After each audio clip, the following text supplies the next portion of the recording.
गुरु गंगेश्वर वेद धाम के परमाध्यक्ष परम पूज्य महामंडलेश्वर महाराज जी, श्रद्धे स्वामी उमेश्वरानंद जी महाराज, समूह उपस्थित श्रद्धावान स्वधर्म परायण भगवत कृपा से अनुग्रहित समस्त श्रोता वृंद, भगवान श्री कृष्ण ज्ञानी भक्त के लक्षण बतला रहे हैं। और ये ज्ञानी भक्त के लक्षण हम जैसे साधकों के लिए साधनीय हैं। यत्न पूर्वक इसका सेवन करना चाहिए, प्रयास पूर्वक इसको अपने जीवन में उतारने की चेष्टा करनी चाहिए। यस्मानो द्विजते लोको लोकान्नो द्विजते चया, हर्षामर्ष भयोर्द्वेगैर् मुक्तो यस च मे प्रिया। भगवान कहते हैं जो परम भक्त हैं उनसे कोई भी प्राणी उद्वेग को प्राप्त नहीं होता। भक्त से किसी को संताप नहीं होता, किसी का मन क्षुब्ध नहीं होता है, तथा वह स्वयं किसी प्राणी से संतप्त नहीं होता है, उसके हृदय में कोई उद्वेग उत्पन्न नहीं होता। वह प्रिय वस्तु की प्राप्ति से न तो हर्षित होता है, दूसरे की प्रगति उन्नति बढ़ती को देख करके वे व्याकुल नहीं होते हैं, उनको किसी से भय नहीं होता है और प्रकृति से वे उद्वेग को प्राप्त नहीं होते। ऐसे जो भक्त हैं वो भगवान को प्रिय हैं। तो अपना व्यवहार ऐसे रखने की चेष्टा करनी चाहिए जिससे किसी को उद्वेग प्राप्त ना हो, संताप ना हो, व्याकुलता ना हो। यदि किसी व्यक्ति का ऐसा स्वभाव है जोर से बोलने का या कठोर शब्द प्रयोग करने का, तो उसमें संशोधन कर लेना चाहिए, नहीं तो उनके द्वारा लोग संताप को प्राप्त होते रहेंगे। और यह संसार कैसा है, इसमें अनेक प्रकार की विविधताएं हैं। तो किसी भी प्राणी से, केवल मनुष्य से नहीं, किसी भी प्राणी से उद्वेग को प्राप्त नहीं होना चाहिए। प्रिय वस्तु की प्राप्ति से वह भक्त हर्षित नहीं होता है, अर्थात प्रिय वस्तु के प्राप्त होने पर उसमें कोई सत्यत्व बुद्धि नहीं है, उसमें कोई प्रियत्व बुद्धि नहीं है। इस कारण से वह तो उसमें समभाव में रहता है। परम प्रेमास्मद परम प्रिय परमात्मा ही है। और दूसरे की प्रगति को देख करके, उन्नति को देख करके वह संताप को प्राप्त नहीं होता, क्षुब्ध नहीं होता। ये संसार में जब दूसरे को बढ़ते हुए देखते हैं, उन्नति करते हुए देखते हैं, उच्च पदों में आसीन होते हुए देखते हैं, तो सामान्य व्यक्ति को बड़ा दुख होता है, व्याकुल होता है। किसी ने बड़ा मकान बना लिया, किसी ने अच्छी गाड़ी खरीद ली, किसी को बहुत अच्छी नौकरी की प्राप्ति हो गई, किसी को व्यापार में बहुत धन मिल गया, तो उसकी प्रगति उन्नति को देख करके सामान्य व्यक्ति की सुख शांति समाप्त हो जाती है। ये बहुत बड़ा मानसिक रोग है। वो पहले वो व्यक्ति बड़ा शांति से था, सुख से था और कहता भी था कि मुझे जीवन के लिए जो चाहिए वो सब प्राप्त हो गया। लेकिन अब उसके परिचित व्यक्ति में कुछ उन्नति हुई, प्रगति हुई, तो उसको लेकर के वह अब दुखी रहने लग गया। अब उसके जो सुख है वो समाप्त हो गए। इस भाव को समझाने के लिए हम दृष्टांत दे रहे हैं।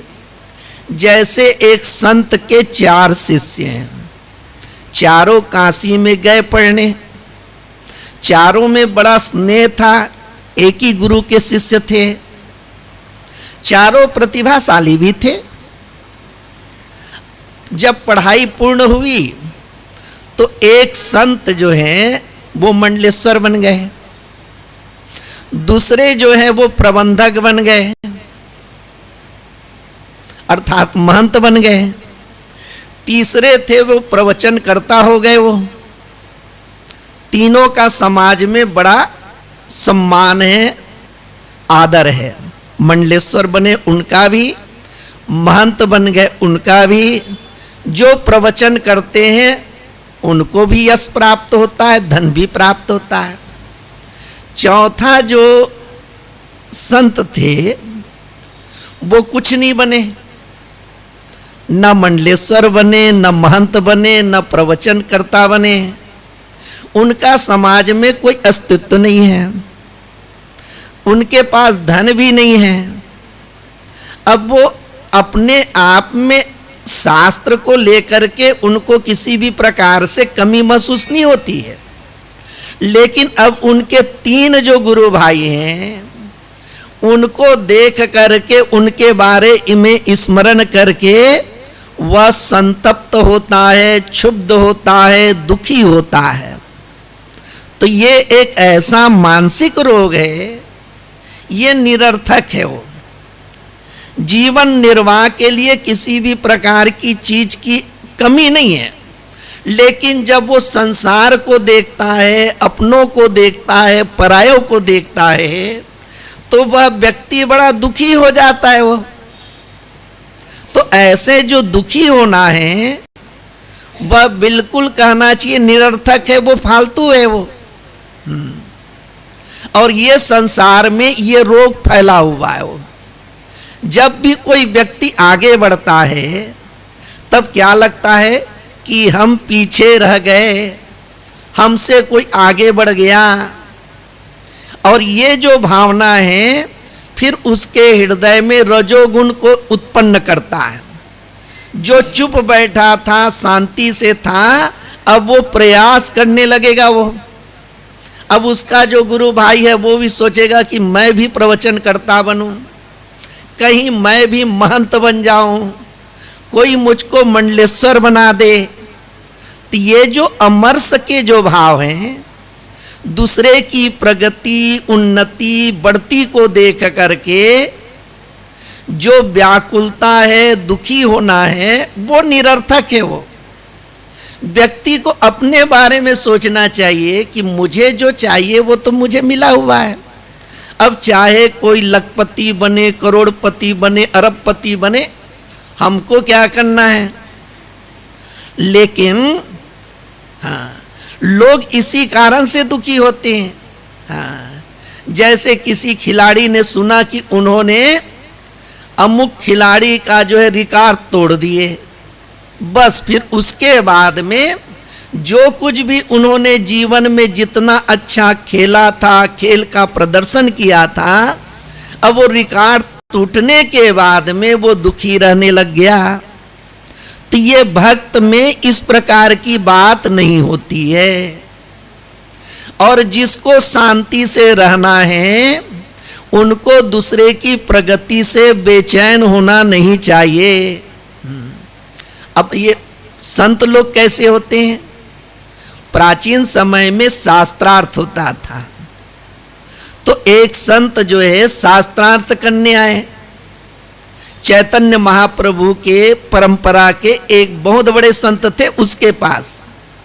तो उन्होंने क्या किया, उनसे शास्त्रार्थ नहीं किए, वो उन्होंने जो है लिखित रूप से अपनी हार स्वीकार कर ली कि मैं हार गया। क्यों?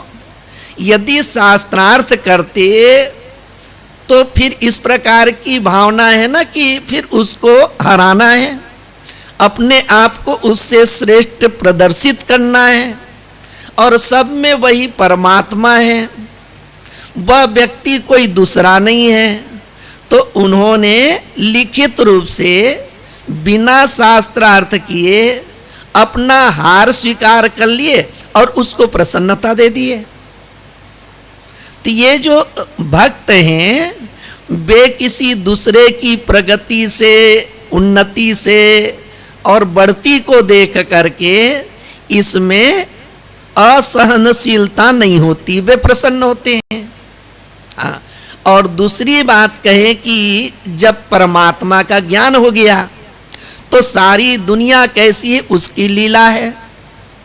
वेदांत की दृष्टि से कहें तो सारे जगत को बेबाधित रूप से देखते हैं।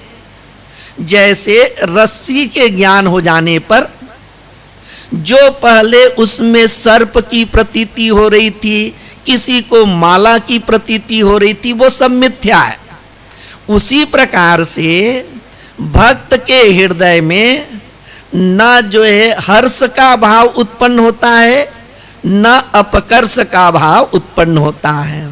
तो जिनको शांति से रहना है उनको लिए यही सूत्र है कि दूसरे लोग कितनी भी प्रगति करे, उन्नति करे, और उनसे जो है या तो आप प्रसन्न रहिए, अच्छा है, और उन्नति करें, या तो फिर आप जो है उनसे बिल्कुल उदासीन रहे। हाँ, उनसे क्षुब्ध ना हो। कहीं कहीं तो माता पिता को ये देखने को मिलता है कि एक बेटा आकर के अपने माता पिता से शिकायत करता है कि देखो पिताजी, उन्होंने बड़ा मकान बना लिया, उन्होंने जो है बड़ी गाड़ी खरीद ली। हाँ, अब माता पिता उसको समझाने का प्रयास करते हैं, उसका व्यापार बड़ा है, उसका इनकम बड़ा है, उसका शौक भी है, तुम काहे के लिए जो है बेचैन हो रहे हो। लेकिन जिस भाई के पास में अब उस प्रकार की गाड़ी नहीं है, बड़ा मकान या बड़ा फ्लैट नहीं है, वो तो जो है दुखी रहने लगता है। तो सुखी रहने के लिए, शांति रखने के लिए ये सब से जो है इन विकारों से दूर रहना पड़ेगा। तो भक्त के लक्षण क्या बतलाते हैं? उसमें भय भी नहीं होता है। हाँ, उसमें भय भी नहीं होता। अब ये जो भगवान हैं, इस भगवान का भजन हम क्यों कर रहे हैं? तो उस भगवान के दर्शन से, उस भगवान की प्राप्ति से सभी प्रकार के भय जो है समाप्त हो जाते हैं। कोई व्यक्ति किसे भयभीत होता है, गांव में वनों में सर्प से भयभीत है, या फिर जो है सिंह भालू से भयभीत है, तो ये सारा संसार कैसा है? भयप्रद ही है ये। भर्तृहरि क्या कहते हैं?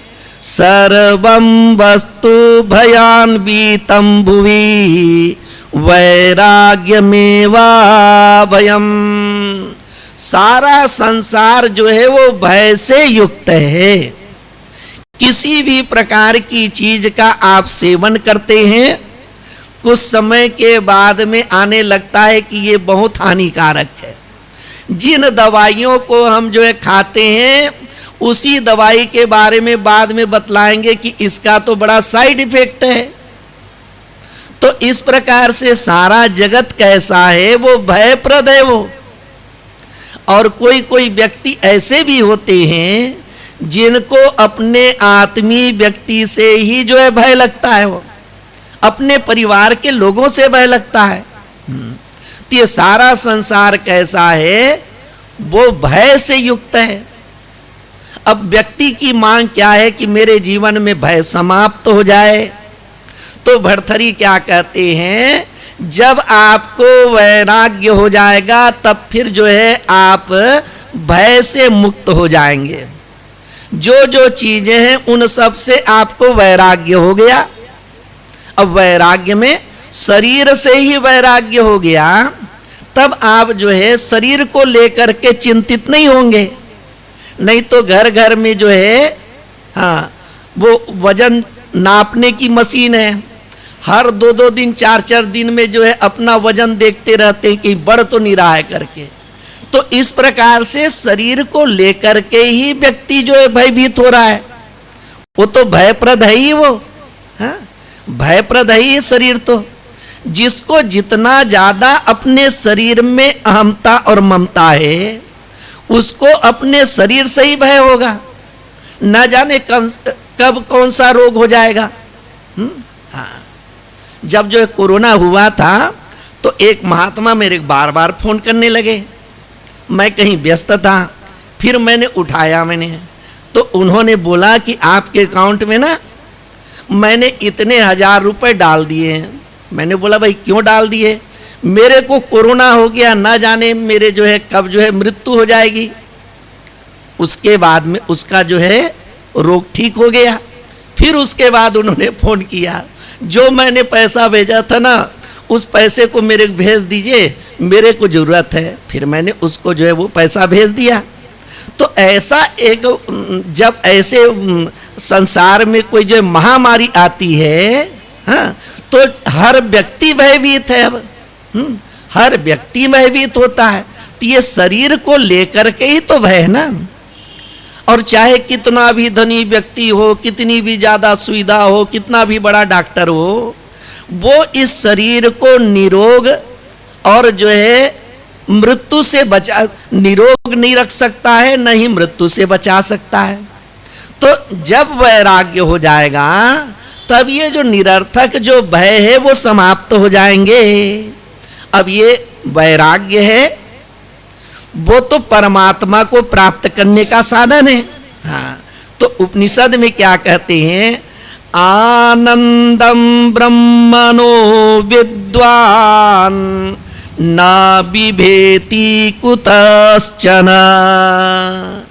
वो आनंद स्वरूप परमात्मा को प्राप्त करके व्यक्ति जो है वो अभय को प्राप्त कर लेता है। मैं तो सतचित आनंद स्वरूप हूँ, मैं चिन्मय स्वरूप हूँ, मैं सत स्वरूप हूँ, मैं आनंद स्वरूप हूँ।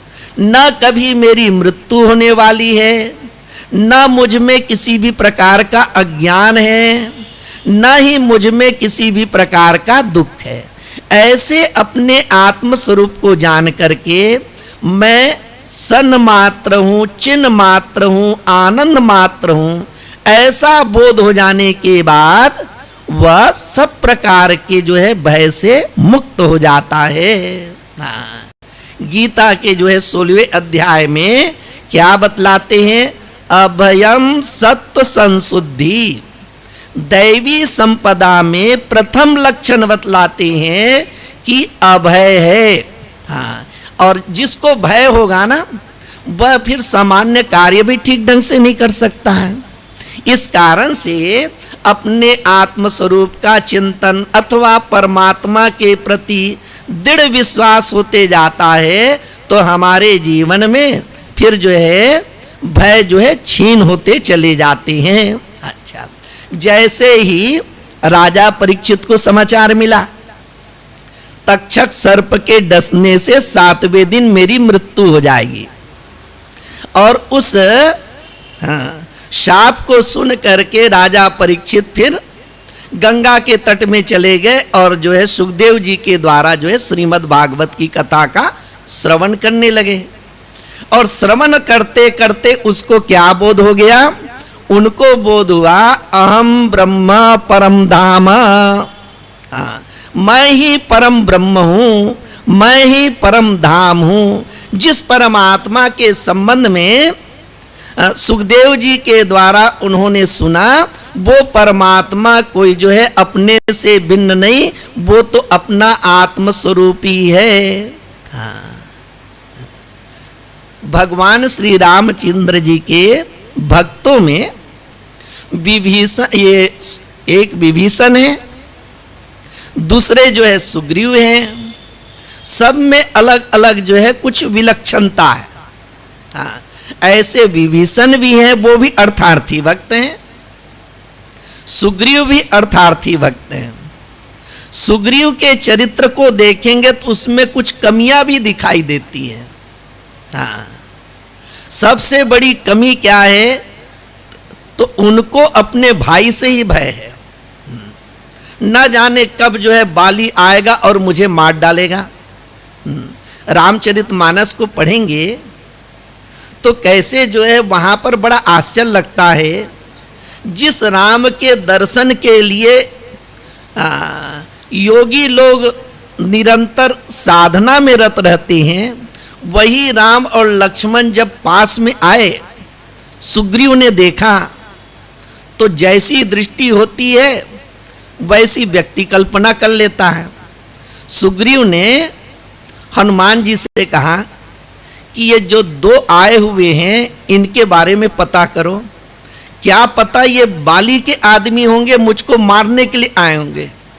भगवान को देख करके उनके मन में कोई प्रेम उत्पन्न नहीं हुआ, हर्ष उत्पन्न नहीं हुआ, बल्कि उनको तो बाली का ही स्मरण हुआ, कहीं ये मेरे शत्रु के आदमी होंगे, और वे छुप गए वो।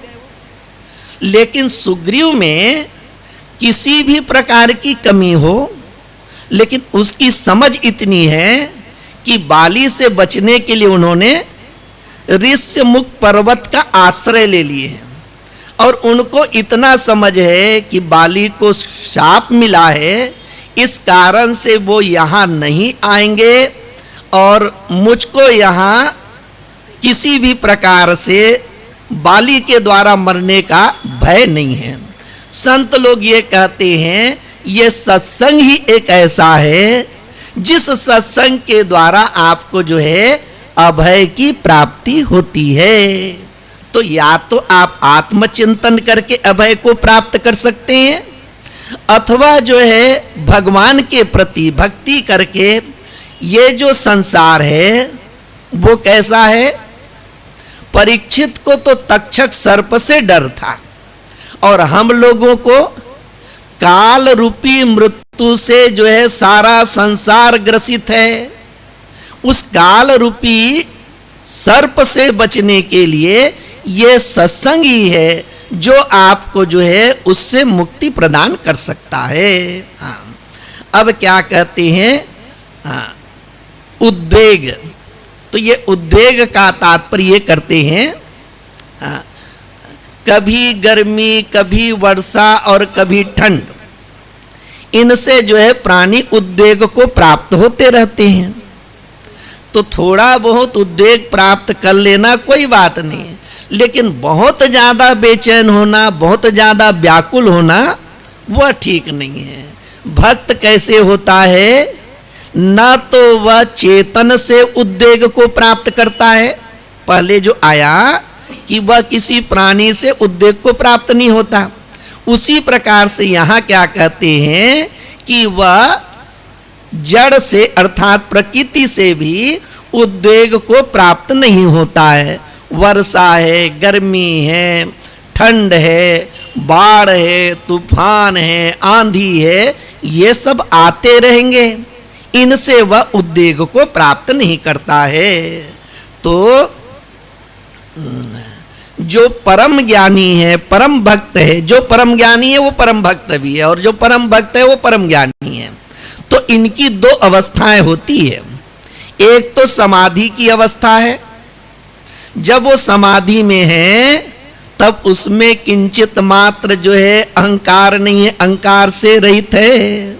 तो ऐसी अवस्था में वो ना तो किसी से उद्वेग को प्राप्त होगा, न उससे कोई प्राणी उद्वेग को प्राप्त होगा। और जब सामान्य अवस्था में आ गए व्यवहार काल में, तब भी सारे जगत को वे जो है या तो भगवान की लीला के रूप में देखते हैं, अथवा जो है बाधित दृष्टि से देखते हैं। इस कारण से उसमें ये उद्वेग है, हर्ष है, अमर्ष है, भय आदि नहीं आते। और ऐसे जो भक्त हैं वे भगवान को प्रिय हैं। अगला श्लोक है, अनपेक्ष शुचिर्दक्ष उदासीनो गतव्यथ सर्वारंभ परित्यागी यो मद भक्त समे प्रिय। ज्ञानी भक्त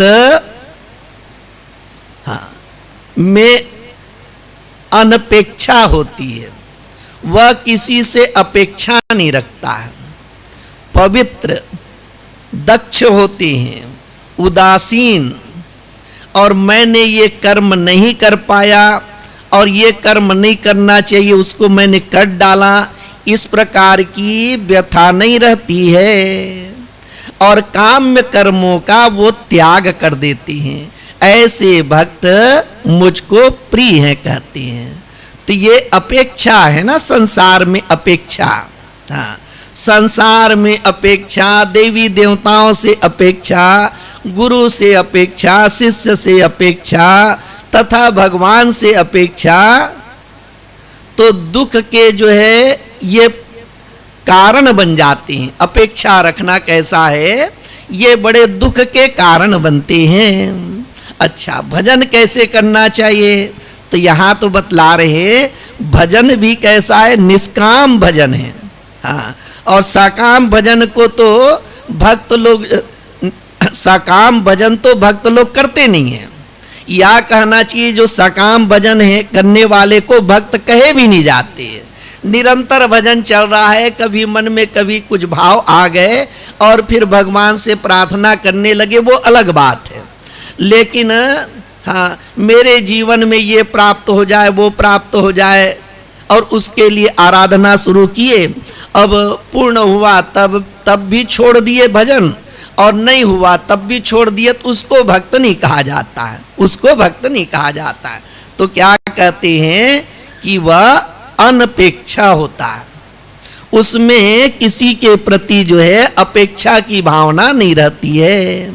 वो परमात्मा में अपना जो है मन को लगाए हुए हैं। ऐसे जो भक्त हैं वे भगवान को प्रिय हैं। गोविंद जय जय गोपाल जय जय,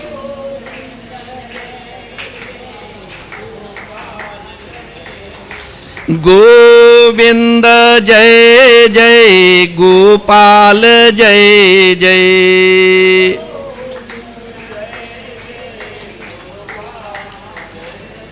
राधा रमण हरि गोविंद जय जय,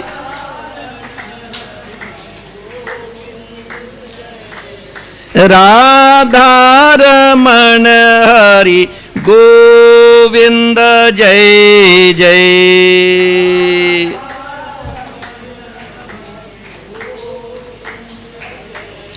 गोविंद जय जय गोपाल जय जय,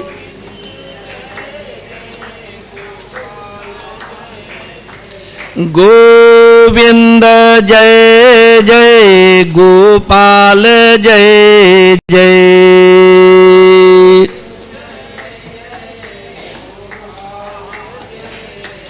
राधा रमण हरि गोविंद जय जय,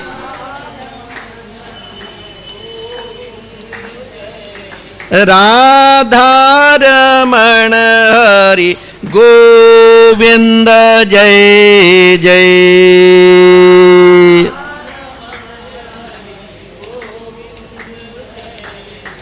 बोलिए श्री कृष्ण चंद्र भगवान की जय। अनपेक्ष,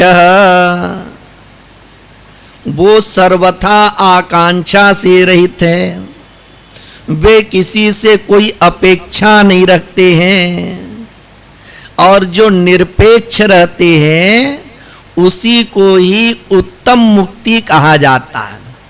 उत्तम मुक्ति क्या है, तो जो सबसे निरपेक्ष है वही उत्तम मुक्ति है। और बिना निरपेक्ष हुए भगवान का भजन हो नहीं सकता है। हाँ, भजन में बाधक क्या है? तो आकांक्षा ही बाधक है, अपेक्षाएं ही बाधक है। ये या तो संसार से अपेक्षाएं हैं, और जो अपने आप को भक्त कहते हैं उनको भगवान से अपेक्षाएं होती है। हाँ, संसार से अपेक्षा, भगवान से अपेक्षा। और ये भक्त ऐसा है, ना तो संसार से अपेक्षा है, ना ही परमात्मा से अपेक्षा है। फिर कुछ लोग ऐसे प्रश्न करते हैं कि जिनको भगवान की प्राप्ति हो गई, फिर वो रहते कैसे हैं, फिर उसकी भावनाएं कैसे होती है? हाँ, थोड़ा सा जो है ना बुद्धि गम्य नहीं हो पाता।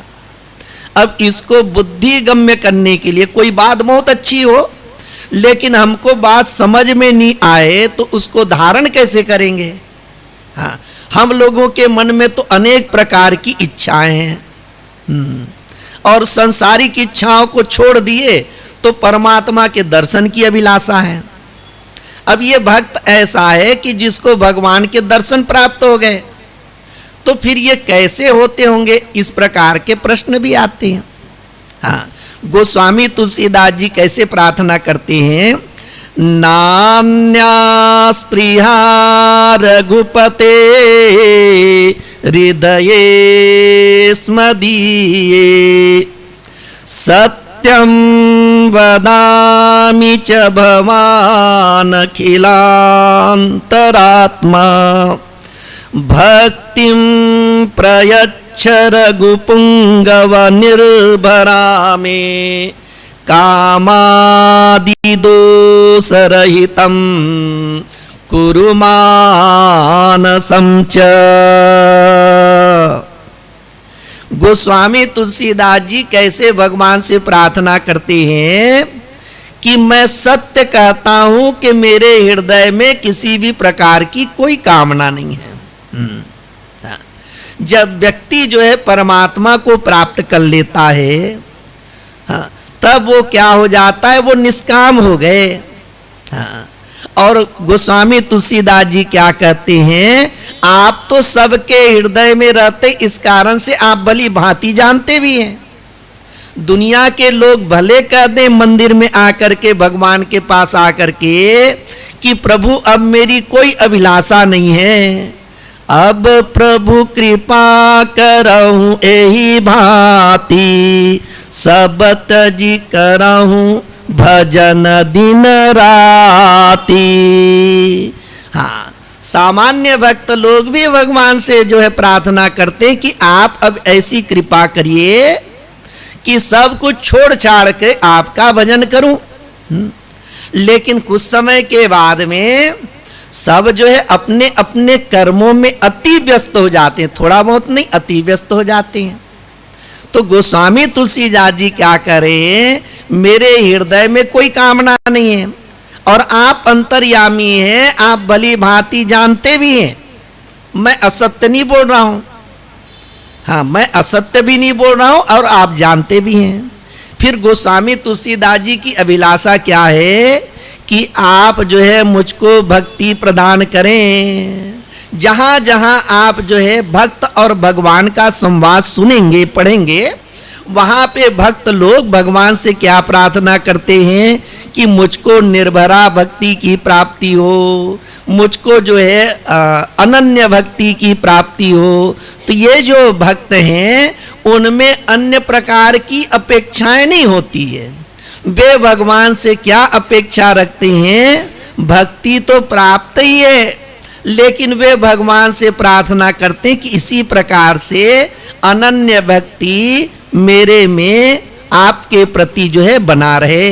हाँ, तो संसार में जो दुख है ना, उन दुखों में एक मुख्य कारण जो है वो अपेक्षा है। माता पिता को संतान से अपेक्षा है, हाँ, संतान को माता पिता से अपेक्षा है। अब संतान के पास में उतनी बुद्धि नहीं है कि वो जो है आईएएस ऑफिसर बन जाए, लेकिन अब माता पिता अभिलाषा रखते हैं कि भाई वो ऐसे ऑफिसर बन जाए। हाँ, माता पिता के पास में उतना धन नहीं है, लेकिन पुत्र चाहता है कि मुझे जो है बड़ी सी बड़ी गाड़ी मिल जाए या फिर जो है बड़ा फ्लैट मिल जाए, जो भी है ये अपेक्षा है। फिर आते हैं जो है धार्मिक जगत में, तो ऐसे शिष्य होते हैं जो गुरु से ऐसे आशीर्वाद की अभिलाषा रखते हैं कि मेरे जीवन में किसी भी प्रकार की समस्या ही न रहे, मेरा सब काम जो है वो तुरंत जो है बन जाए। अब जो है ऐसे जो है आशीर्वाद की कामना लेकर के आएंगे। फिर कुछ ऐसे भी जो है गुरु हो जाएंगे जो चाहते कि भाई कि ये पूरा जो है मुझको ही समर्पित कर दे, वैसा भी संभव नहीं है। हाँ, तो इस प्रकार से जो दूसरे व्यक्ति से जो है नाना प्रकार की अपेक्षाएं हैं। भारत की प्रजा क्या चाहती है? प्रधानमंत्री जो है ऐसा काम करे कि भारत में बेरोजगारी समाप्त हो जाए, गरीबी समाप्त हो जाए। हाँ, किसी भी फ्री में जो है लाइट मिले, फ्री में पानी मिले, फ्री में अन्न मिले। हाँ, भारत की जो प्रजा है वो प्रधानमंत्री से यही अभिलाषा रखते हैं वो। हाँ, और जो है मंत्री लोग फिर क्या अभिलाषा रखते हैं? सारा वोट मेरे को ही दे दे। तो ये जो अपेक्षाएं हैं ये संसार में ये सबसे बड़े दुख का कारण होता है। और भक्त कैसा है? जिनको संसार से भी अपेक्षा नहीं है, परमात्मा से भी अपेक्षा नहीं है। किसी स्थान में एक संत रहते थे, वहां महात्मा जो भर्तृहरि का आगमन हुआ, सारे गांव के लोग उनके स्वागत करने चले गए। बाद में फिर जो है उनकी जो उनकी सेवा करते थे उन लोग आए। महात्मा ने कहा, इतने वर्षों से मैं यहाँ रहता हूँ, लेकिन कभी इस प्रकार से तुम लोगों ने मेरा आदर मान सम्मान नहीं किया। तो भक्त लोग भी बड़े बुद्धिमान थे, उन्होंने कहा कि महात्मा जी सब प्रारब्ध की बात है। ये भर्तृहरि आए हुए ना जब राजा थे तब भी इनको मान सम्मान मिलता था खूब, और जब महात्मा बन गए तब भी इनको मान सम्मान मिल रहा है। तो कोई चाह रहा है कि मुझको मान सम्मान मिले, वो भी बहुत बड़े दुख का कारण है वो। हाँ भाई, अब ऐसा थोड़ी कि सबको जो है सम्मान करते ही रहेंगे। तो ये जो अपेक्षाएं हैं, चाहे धन की अपेक्षा हो किसी से, चाहे सम्मान की अपेक्षा हो किसी से, जो है वह स्नेह की अपेक्षा हो, ये सब अपेक्षाएं जो है वो दुख का कारण बनता है। अब आद्य शंकराचार्य जी बहुत सुंदर बातें कहते हैं, भक्तों के लिए बहुत सावधानी वाली बात है।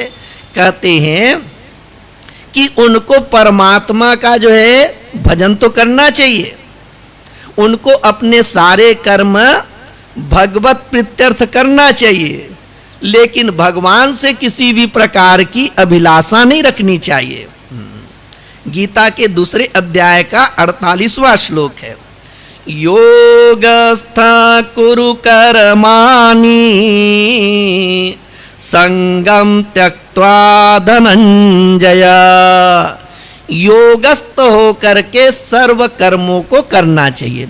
अपने जो कर्तव्य कर्म हैं उनको योगस्थ होकर के करना चाहिए, और सारे संग को, सारी आसक्ति को छोड़ देना चाहिए। आद्य शंकराचार्य जी क्या कहते हैं कि उनको ये अभिलाषा नहीं रखनी चाहिए कि भगवान प्रसन्न हो मुझ पर, ये भी अभिलाषा नहीं रखनी चाहिए। इतना ही आद्य शंकराचार्य बोलते हैं। भजन करो, पूजा पाठ करो, उपवास करो, लेकिन ये अभिलाषा न रखें कि भगवान मुझसे प्रसन्न हो जाएं। आद्य शंकराचार्य जी ने इतना ही बोले हैं। हाँ, सब लोग तो यही प्रार्थना करते हैं। आप जो है कलकत्ता वगैरह में जाओगे तो अलग अलग प्रकार के लोग होते हैं ना, वो अलग अलग प्रकार से प्रार्थना करते हैं। कलकत्ता के लोग रो रो करके जो है प्रार्थना करती हैं। तो इस प्रकार से प्रार्थना करते हैं। तो यहाँ क्या बोल रहे हैं कि आप ये अभिलाषा को छोड़ दो कि भगवान मुझसे प्रसन्न हो। ऐसा क्यों बोल रहे हैं? हम तो चाहते हैं कि भगवान प्रसन्न हो, और सब जगह जो है वर्णन भी आता है पुराणों में कि ध्रुव की तपस्या से भगवान जो है प्रसन्न होकर के दर्शन दिए।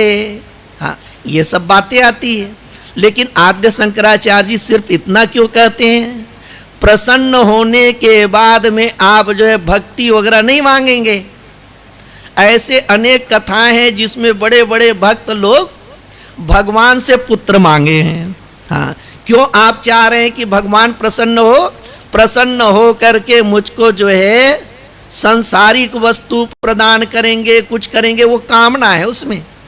केवल भगवान की प्रसन्नता में ही प्रसन्नता हो तब तो ठीक है, लेकिन क्या व्यक्ति चाहता है कि भगवान प्रसन्न हो करके कोई लौकिक चीजों की प्राप्ति हो जाएगी? हाँ, एक जयद्रथ हुए, जयद्रथ ने शिव की आराधना की है। शिव की आराधना किए तो भगवान शिव जी प्रसन्न हो गए। आशुतोष है वो शीघ्र प्रसन्न हो जाते हैं।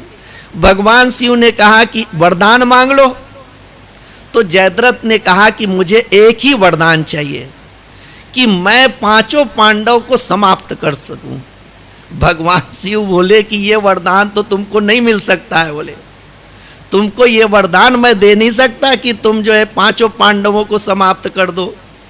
हाँ, तो मैं इतना वरदान दे सकता हूं कि जब युद्ध होगा तो एक दिन तुमको जो है उन लोग हरा नहीं सकेंगे, एक दिन तुम 5 पांडवों के लिए भारी पड़ोगे।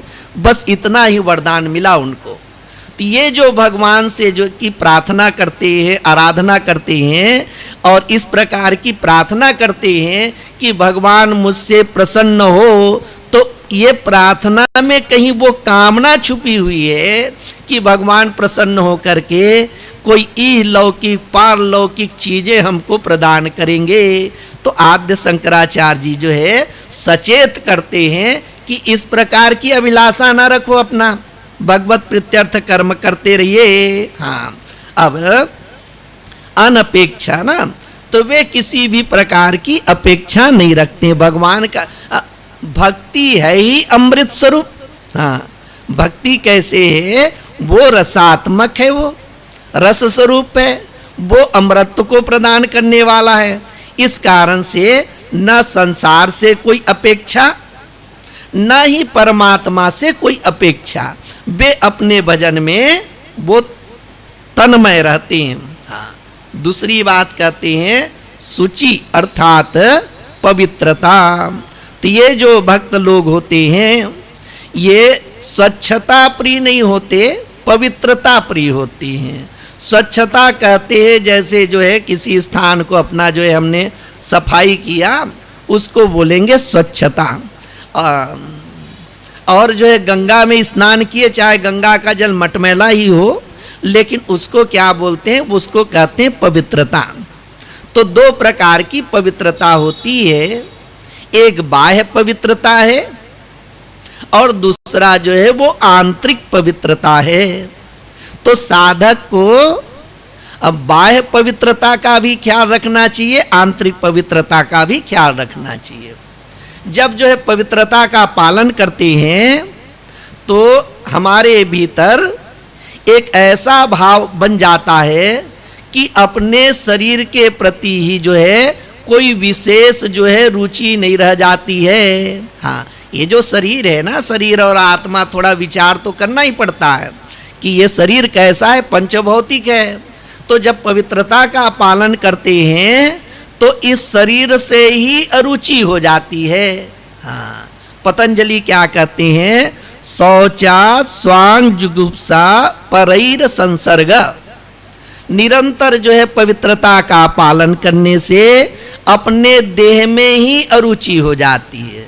इस देह में, इस शरीर में जो शोभन बुद्धि है, जो प्रिय बुद्धि है, उसकी जो है वह निवृत्ति हो जाती है। तो एक ऐसा है कि जब हम सत्कर्म करते हैं तो सत्कर्म करने से भी जो है हमारे मन में पवित्र भाव आते हैं। हाँ, हाँ, मन में पवित्र भाव आते। कहीं जो है भूल चूक से कहीं जो है असत कर्म हो जाए तो भी जो है मन में खिन्नता आती है। तो जो भी लौकिक और जो है वैदिक कर्म हैं उनको जब भगवत समर्पित बुद्धि से करते हैं तो मन में पवित्रता आती है। इसी प्रकार से भक्त की पवित्रता ऐसे है कि वो परमात्मा कैसे है, पवित्रानाम पवित्रम यो, वो परमात्मा तो पवित्र को भी पवित्र करने वाला है। और उस परमात्मा का जब वो ध्यान कर रहे हैं इस कारण से अपवित्रता की बात नहीं है। तो लोक में स्थान को पवित्र करना, आसन को पवित्र करना, वस्त्र को पवित्र करना, इस प्रकार से सब जो है प्रयास किए जाते हैं, सब प्रकार के विधि विधान बताए गए। लेकिन जो है भगवत सन्निधि से, परमात्मा के भजन से ये सब कैसे है, ये सब जो है वो पवित्र हो जाते हैं। वेदांती लोग ये कहते हैं कि कर्मासक्ति और जो है फलासक्ति, कोई कर्म कर रहे हैं उस कर्म में आसक्ति हो गई और कर्म के द्वारा जो फल प्राप्त होने वाला है उसमें आसक्ति है। इसी को वेदांत में कहते हैं यही जो है अशुद्धता है। अर्थात किसी भी कर्म में आसक्ति भी ना हो और कर्म के द्वारा जो फल प्राप्त होने वाला है उस फल में भी किसी भी प्रकार की आसक्ति ना हो। अब कई प्रकार के कोई बोलेंगे कि सेवा से भी शरीर पवित्र होता है, तीर्थ यात्रा से पवित्र होता है, नर्मदा की परिक्रमा करते हैं शरीर पवित्र होता है, गंगा में स्नान करने से पवित्रता की प्राप्ति होती है। ऐसे अनेक प्रकार के जो है विधान शास्त्रों में बताए गए हैं, उन सब का पालन करना ही चाहिए। लेकिन भजन करते करते जब ऐसे परमात्मा का बोध हो जाता है, नहीं ज्ञानेन सदृशम पवित्रमिह वेद्यते, ज्ञान स्वरूप परमात्मा का जब बोध हो गया तो बोध हो जाने से फिर जो है किसी भी प्रकार की अपवित्रता नहीं रहेगी। हाँ, अपवित्रता आती क्यों है? जब हम अपने आप को शरीर माने, अपने आप को जीव माने, अपने आप को कर्ता भोक्ता माने, उसके बाद में मन में जो है ना, हाँ, कभी जो है वह मैंने ऐसा कर डाला इसके कारण से मुझको पाप लगेंगे, मैंने ऐसा कर्म किया इस कारण से मुझको पुण्य मिलेगा। यद्यपि जो है अध्यात्म के मार्ग में, मुक्ति के मार्ग में ये पाप और पुण्य दोनों कैसे, दोनों प्रतिबंधक ही हैं, दोनों बाधाएं हैं। तो ऐसे ज्ञान स्वरूप परमात्मा को प्राप्त करके वह सारी अपवित्रता से क्या हो गया, मुक्त हो गया।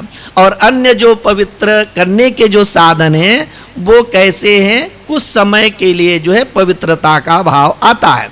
लेकिन ज्ञान स्वरूप परमात्मा का प्रत्यक्ष रूप से जो है बोध हो जाने के बाद में वो जीवत्व भाव से ही मुक्त हो गया। जिसके हृदय में परमात्मा ही प्रकट हैं, या अब जो है उसका देह भगवान का ही विग्रह हो गया। भगवान कहाँ है? तो भगवान जो है भक्तों के हृदय में ही रहते हैं।